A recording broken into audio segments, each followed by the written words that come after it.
Hi ആൾ എല്ലാവരെയും എൻ്റെ പുതിയ വീഡിയോയിലേക്ക് ഞാൻ വെൽക്കം ചെയ്യുന്നു. ഇന്നത്തെ വീഡിയോയിൽ കാണിക്കുന്നത് വളരെ പെട്ടെന്ന് തന്നെ ഉണ്ടാക്കാൻ പറ്റാവുന്ന ഒരു കിടിലൻ ചമ്മന്തിയാണ്. ഇതുണ്ടാക്കാനായിട്ട് മിക്സിയും വേണ്ട, ഗ്യാസും വേണ്ട. അപ്പോൾ പിന്നെ പെട്ടെന്ന് തയ്യാറാക്കാൻ പറ്റാവുന്ന ഈ റെസിപ്പി എങ്ങനെയാണെന്ന് നമുക്ക് കണ്ടു നോക്കിയാലോ. ഇതുണ്ടാക്കാനായിട്ട് 2 നല്ല പഴുത്ത തക്കാളി എടുത്തിട്ടുണ്ട്. കുറച്ച് വലിയ സൈസിലുള്ളതാണ്. ഇത് കഴുകി വൃത്തിയാക്കി വളരെ ചെറിയ കഷ്ണങ്ങളായിട്ട്, അതായത് വളരെ നേരിയ കഷ്ണങ്ങളായിട്ട് അരിഞ്ഞെടുക്കണം. ഇതാ ഇവിടെ അരിഞ്ഞെടുത്തിട്ടുണ്ട്. ഇനി ഇതിനെ ഒരു ബൗളിലേക്ക് മാറ്റാം. ഇനി ഈ കഷ്ണങ്ങളെ നന്നായിട്ട് ഉടച്ചെടുക്കണം. ഇത് കൈകൊണ്ടാണ് ഉടച്ചെടുക്കേണ്ടത്. ഞാനിവിടെ പൊട്ടറ്റോ മാഷർ ഉപയോഗിച്ച് ഉടച്ചെടുക്കുകയാണ്. ഇത് ഉടച്ചെടുക്കാൻ അധികം സമയമൊന്നും വേണ്ട. 2-3 മിനിറ്റുള്ളിൽ തന്നെ നല്ലതുപോലെ ഉടഞ്ഞു കിട്ടുന്നതാണ്. ഇതാ ഇവിടെ തക്കാളി നല്ലതുപോലെ ഉടഞ്ഞു കിട്ടിയിട്ടുണ്ട്. ഇനി ഇതിലേക്ക് കുറച്ച് ചേരുവകൾ ചേർത്ത് കൊടുക്കാനുണ്ട്. ഇതിലേക്ക് 2 മീഡിയം സൈസ്ഡ് വലിപ്പത്തിലുള്ള സവാള വളരെ ചെറുതായിട്ട് അരിഞ്ഞത് ചേർത്ത് കൊടുക്കണം. നേരത്തെ ടൊമാറ്റോ എങ്ങനെയാണോ അരിഞ്ഞത് അതുപോലെ തന്നെയാണ് ഒനിയനും അരിഞ്ഞു കൊടുക്കേണ്ടത്. ഇതും നല്ലതുപോലെ കൈവച്ച് ഉടച്ച് മിക്സ് ചെയ്ത് കൊടുക്കേണ്ടതാണ്. ഞാനിവിടെ സ്പൂൺ വെച്ച് ചെറുതായിട്ടൊന്ന് മിക്സ് ചെയ്ത് കൊടുക്കുന്നു. കൈവച്ച് നല്ലപോലെ ഉടച്ച് മിക്സ് ചെയ്യുമ്പോൾ ചിലർക്ക് വീഡിയോ കണ്ടുകൊണ്ടിരുന്നാൽ ഇഷ്ടപ്പെടുകയില്ല. അതുകൊണ്ടാണ് സ്പൂണും മാഷറും ഒക്കെ ഉപയോഗിക്കുന്നത്. ഇനി ഇതിലേക്ക് ഏകദേശം 1 സ്പൂണോളം ഉപ്പ് ചേർത്ത് കൊടുക്കുന്നുണ്ട്. 2 സ്പൂൺ മുളക് പൊടി ചേർത്ത് കൊടുക്കാം.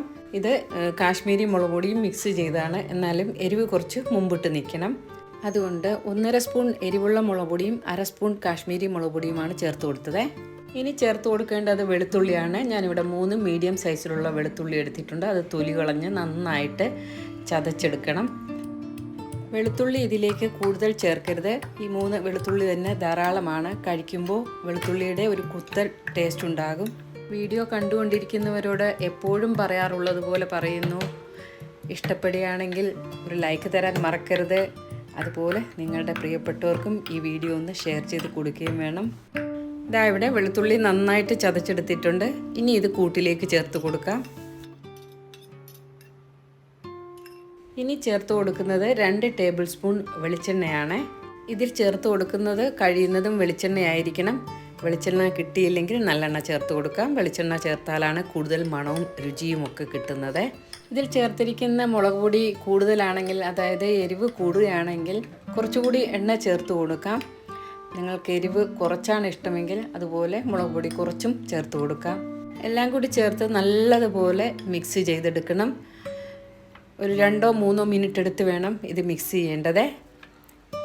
സ്പൂൺ വെച്ച് മിക്സ് ചെയ്തില്ലെങ്കിൽ അതുപോലെ മാഷർ ഉപയോഗിച്ചൊന്ന് നല്ലപോലെ ഒന്ന് മിക്സാക്കി കൊടുക്കാം.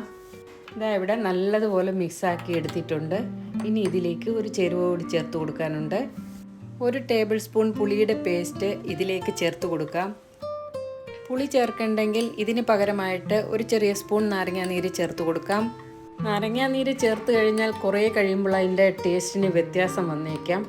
അതുപോലെ പുളിയാണ് ചേർക്കുന്നതെങ്കിൽ ഇത് ബാക്കിയിരുന്നാലും ടേസ്റ്റിന് ഒരു വ്യത്യാസവും വരില്ല. ഇനി ഇതിലേക്ക് ഒരു പിടി വളരെ ചെറുതായിട്ട് അരിഞ്ഞ മല്ലിയിലയും കൂടെ ചേർത്ത് കൊടുത്ത് നന്നായിട്ടൊന്ന് മിക്സ് ചെയ്തെടുക്കാം. ഇത് മിക്സ് ചെയ്തുകൊണ്ടിരിക്കുമ്പോൾ തന്നെ നല്ല മണം വരുന്നുണ്ട്. വെളിച്ചെണ്ണയുടെയും സവാളയുടെയും അതുപോലെ ചേർത്ത വെളുത്തുള്ളിയുടെയൊക്കെ ഒരു നല്ലൊരു മണം. അപ്പോൾ ടേസ്റ്റ് ചെയ്ത് നോക്കിയപ്പോൾ നല്ല കിടിലൻ ടേസ്റ്റാണ്. ഇത് നിങ്ങൾക്ക് തീർച്ചയായിട്ടും ഇഷ്ടപ്പെടും. അത്രയേറെ രുചിയാണ്. അപ്പോൾ ചെയ്തവർ ഒന്ന് ഫീഡ്ബാക്കും അറിയിക്കാൻ മറക്കരുതേ.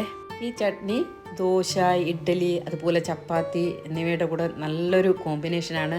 കൂടാതെ കപ്പ പുഴുങ്ങിയതിൻ്റെ കൂടെയും ഇതൊന്ന് കഴിച്ചു നോക്കണം. സൂപ്പർ ടേസ്റ്റാണ്.